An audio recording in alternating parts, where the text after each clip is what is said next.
Let's pull up the film. Key missed tackle to start off. All right. He's number 6. He's probably going to be right here to the very top of your screen. You can see that.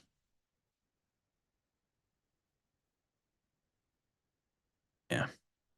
Okay. So missed tackle on Jayden Daniels right here, who they just run it's a quarterback design run coming from over the top.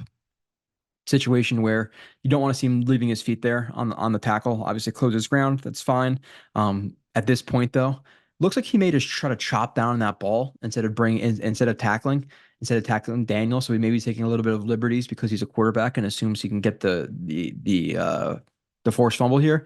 What we need to do is obviously wrap up better, cross our helmet, across his stomach, across his chest, lift, scoop, drive the legs.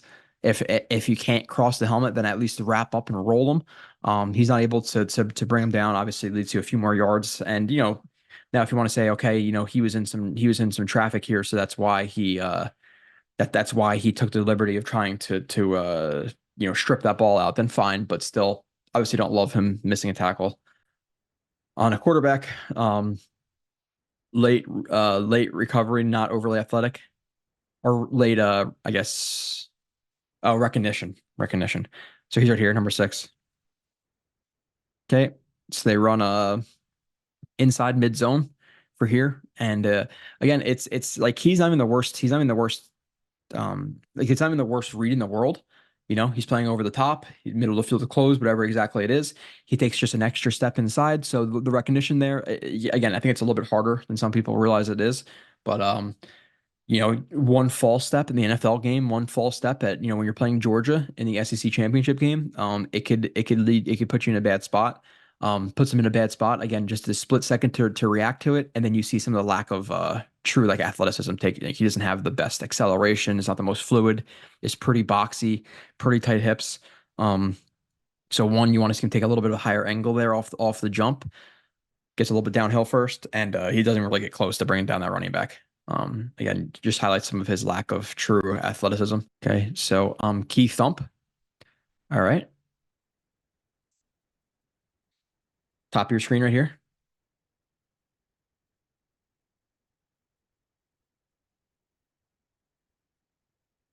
Okay, so he can definitely lay a hit here. Or he definitely can lay a shot. And in this instance, obviously, a situation where he's playing over top of is that McConkey or is 87 McConkey? I'm not sure which one's. I think 87 is McConkey, right? I could be wrong though. 87, 84. But playing over the top of that breaks out. Looking back at the quarterback, he sees the quarterback throwing not to this guy, obviously, right? Eyes inside. That brings Key inside, breaks down on it, gets inside. Now, obviously, you wish that his helmet crossed the body, but with it being said, he still breaks down, lowers his shoulder, delivers a pop to the receiver, whether it be McConkey or somebody else. Again, not the biggest college football guy out there until I have to watch the Jets prospects and some potential prospects, but we can see the hit power here from him. We see the hit power. Key interception. Top of your screen, obviously, you can tell where he is. Uh, Considering the arrow, you know. So pretty good pick for him here. So it looks like he just has a number 2. Number 1 becomes a number 2. One breaks inside. They switch their releases. He's running a seam, and then he's running and he's just running a vertical. Now, why the quarterback throws this ball underneath, I'm not so sure. But you have Key, passes off well, stays over top of the route, square, breaks vertical.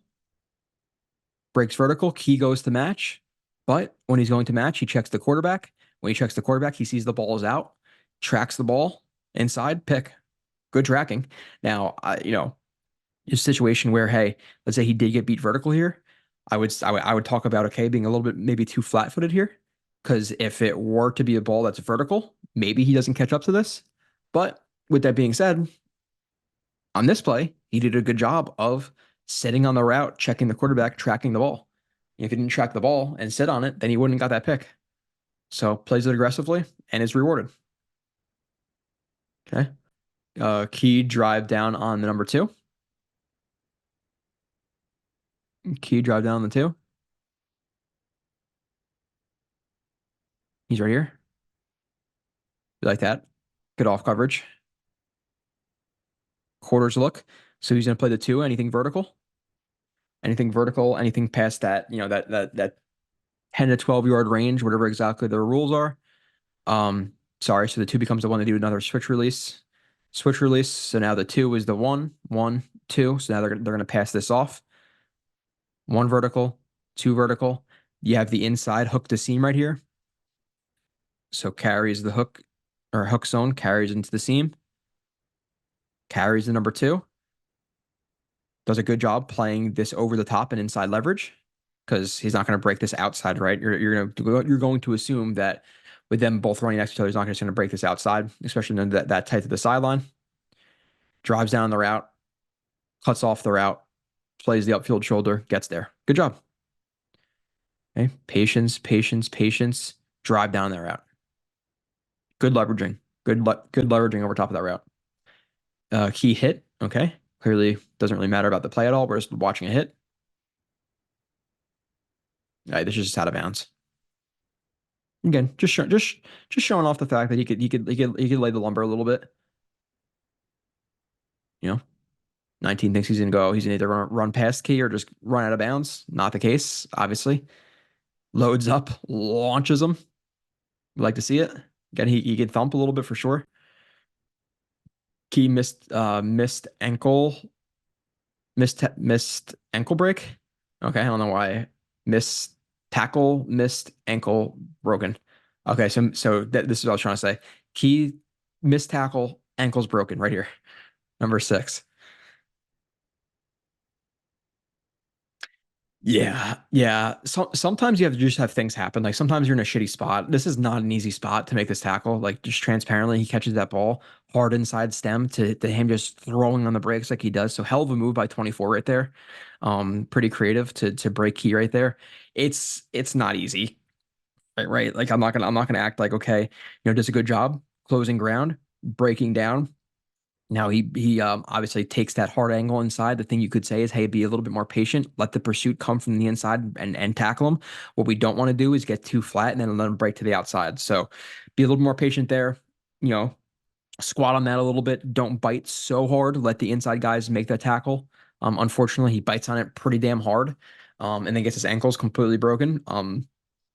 Transparently, harder said than done to be that patient in the open field, but ideally you want him to play a little more patient there, a little more patient of an angle.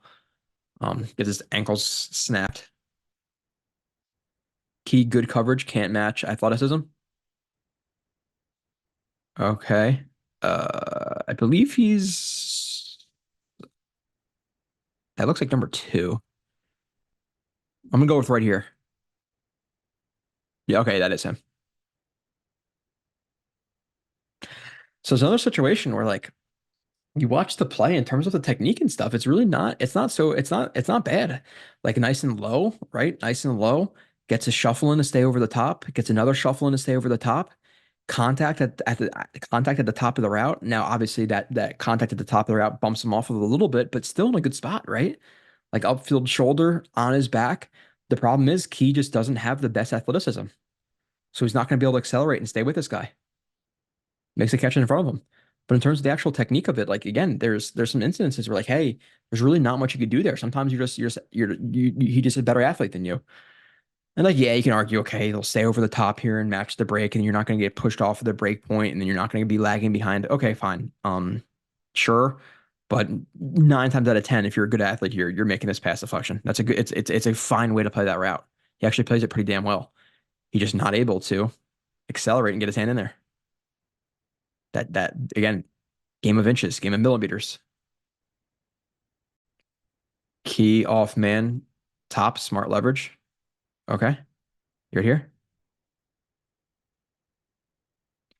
And pretty patient for sure. Now that can hurt him sometimes. Sometimes his feet are a little bit too flat-footed, or if a guy can like avoid him horizontally, then he's kind of SOL in terms of like keeping up vertically with a guy. But it's a good job leveraging the route. Why is it a good job leveraging the route? Because he's inside leverage. Is he going to break outside right now? Go ahead.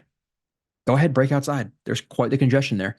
So with all that congestion outside, he's going to play inside leverage, right? Because you're going to assume if anything, like I guess he can break underneath it and then he can go outside right here. But if he goes vertical at all, he's not going to just break it outside because they're going to be it's going to be shit sandwich.